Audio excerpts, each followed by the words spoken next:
एक जंगल में एक तालाब था। उस तालाब में बहुत से जीव रहते थे।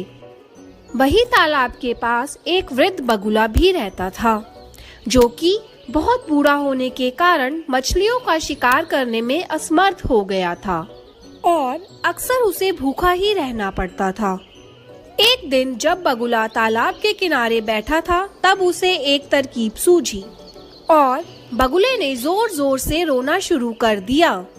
बगुले को रोता देख एक केकड़ा तालाब से बाहर आया और बगुले से पूछा, क्या हो गया है बगले, क्यों रो रहा है पगले तू?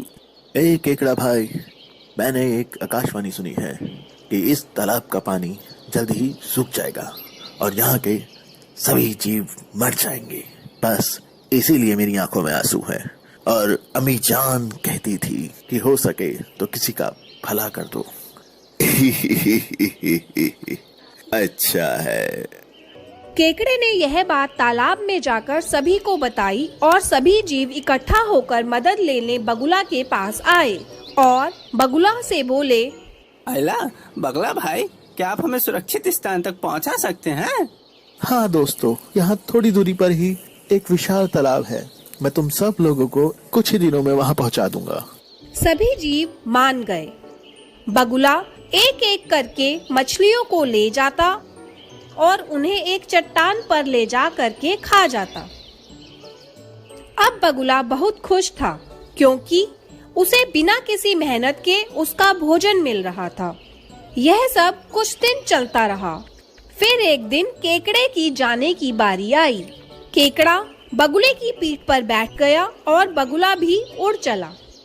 कुछ दूरी पर केकड़े ने बगुले से पूछा, क्यों बगुले, खुश तो है ना मछलियाँ वहाँ? तू ले जा रहा है मुझे जहाँ। बगुला सोचने लगा कि अब इसे सब सच बता ही देता हूँ, क्योंकि इसे भी अब मैं खाने ही वाला हूँ। नहीं बच्चे, मैंने तो झूठ कहा था। ऐसा तो कोई तालाब है ही नहीं।